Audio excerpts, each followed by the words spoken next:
Hello guys, this is your girl Ash. It's been a while. I've been busy with New Year, I've been busy with Christmas, and I've also been busy with making terrible purchase decisions on Shopee that I will have to answer for shortly. But for now, today I'll be doing a comparison of the entirety of Final Audio's A-series lineup, and that is the A3000, the A4000, as well as the A8000, all of which are in stores around the world right now.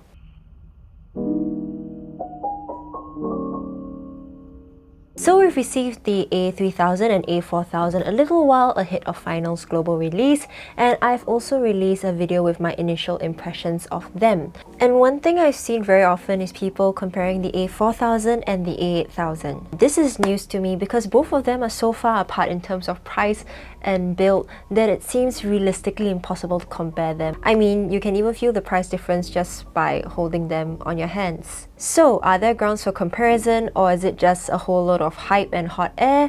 I don't know, but we're about to find out, so let's hop right into it. So, let's start by looking at what we can see. Its build. Compared to the A8000, the A3000 and 4000 seem light and plasticky.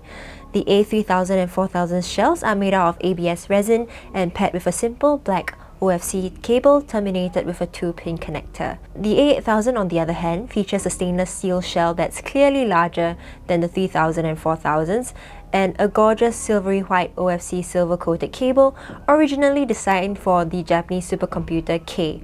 These are terminated with an MMCX connector.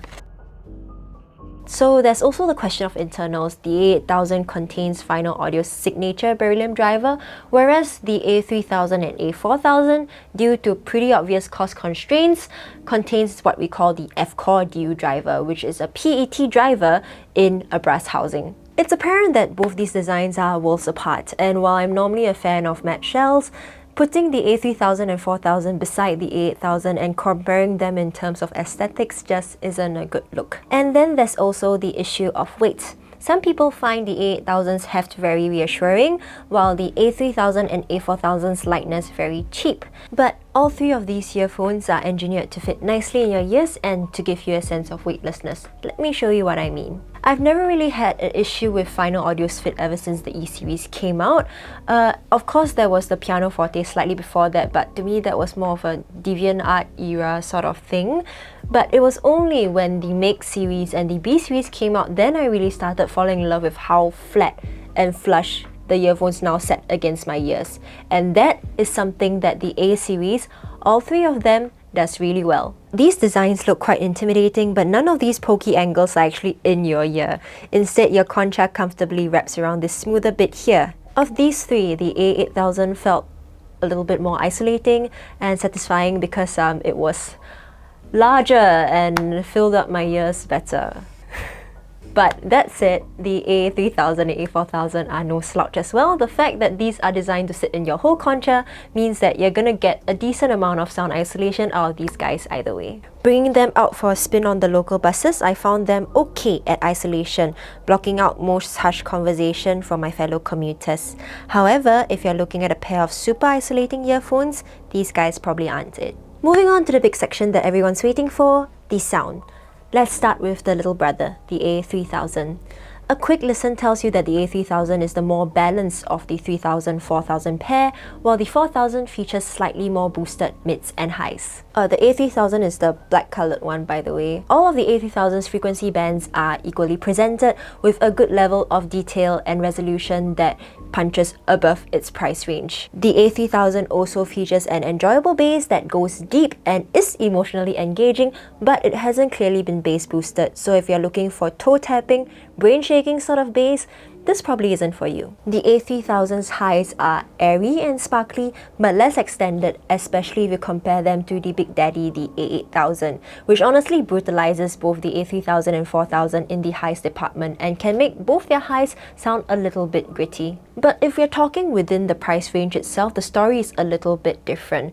Personally, trebles are actually pretty important to me because I'm a little bit treble sensitive, and a lot of the trebles on all those like super ultra high end top of the line earphones or mid-range earphones that aren't super well tuned can easily be read by my ears as metallic or grating, but thankfully I don't actually have that problem with either the A3000 or the A4000.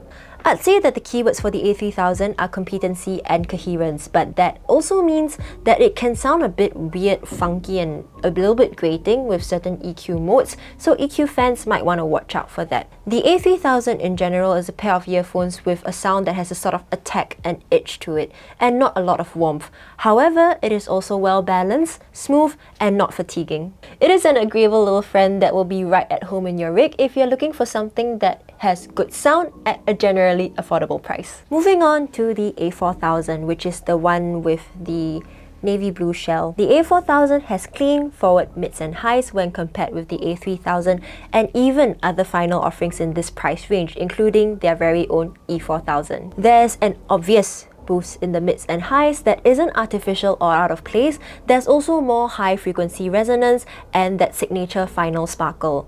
However, this also means that in comparison to the A3000's milder treble band, the A4000 can seem fatiguing. This little boost in the mids and highs actually helps the A4000 sound a bit more dynamic, especially if you're driving it on something that doesn't have that much power. For example, I like to drive mine on a phone. But that being said, you will need a DAP to unlock the full potential of any IEM, and the same goes for the A3000 and the A4000. The A4000's mids are where it really starts to shine. It is forward without being overly thick and gooey. It has enough volume and texture for you to really savor vocals in vocal-rich songs. In comparison with the competent balanced sound of the A3000, the A4000 does take a lot after the A8000 in terms of the way its frequency bands have been balanced. It inherits the A8000's crispness and highs, making it dare I say it, a baby A8000. So how does the A8000 fare in comparison with the A3000 and A4000? The short answer would be that it is miles better, but that's only to be expected because it is 10 times the price of the two A offerings that we have covered earlier. One thing that I really love about the A8000 is how its smooth extended highs really add that sort of airiness and detail into every single aspect of the listening experience. This can make the A3000 and 4000 sound stifling in comparison. So now let's talk soundstage. Final talks a lot about something called transparency when it comes to the soundstage of the A series, which means that you are able to hear each sound with detail at the distance that they are supposed to be at. This factors a lot into the way that they tune the A-series soundstage, especially the A4000. I've seen a lot of people online saying that the A4000 has a better soundstage than the A3000, but I'm going to qualify that a bit by saying that the A3000 has a wider soundstage, while the A4000 has a narrower soundstage with excellent imaging and separation. But none of these have the out-of-hit soundstage that the A8000 has. Let's start from the top, the A8000. The A8000 sounds open to the point that when I demoed it at the final store in Japan and I heard children laughing in a song, I had to look around to make sure that kids weren't about to wreck the thousands of dollars of audio stuff on display. So there has been a lot said about the A8000 soundstage, but it basically boils down to its expense and its tech-sharp imaging, which is a consensus that I'm going to add to. Compared to that, the A3000 is in-hit, but its quality in-hit is the kind of in-hit you want to hear when you are listening to lo-fi beats to sleep or study to, or just watching videos of a dude mixing deep house in his car.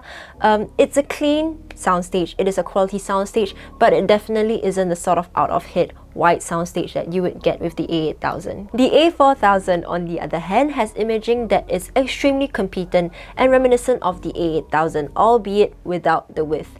It gives each instrument and track its own space to shine. So if you're looking to experience something similar to the A8000, the A4000 is a definite no-brainer. It is no replacement for the sheer brilliance of the A8000, but at what, 2K cheaper, it's definitely worth your dough. It also shines in its price range because, like I mentioned multiple times, it is nearly impossible to actually properly compare the A4000 to the A8000 because of the difference in the resources and the tuning and even the driver that has gone into it. The A3000, on the other hand, might be a matter of taste. It is normal, competent, and balanced through and through, and if that is exactly what you're looking for, at Singapore dollars 199, the A3000 might be the one for you. Full disclosure, I do work with an audio company, but the views expressed in this channel are completely my own. That said, take them with a grain of salt, a pinch of salt, or a whole bottle of salt, whatever you are comfortable with goes. But I want to be honest with you here and sort of set the tone for this project, in which I really want to challenge myself to explore more brands and price bands eventually. I mean, like, I've kind of gotten to it already. I think it's gonna be an uphill battle striking this balance, but I'll be trying my hardest. In the meantime, thank you so very much for all the kind comments and suggestions that you guys have given me through the past weeks. Like and subscribe if you'd like. I'll leave my social media links in the description, and I'll see you maybe next week. Bye bye!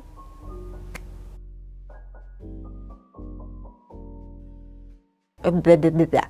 It's okay. Yeah.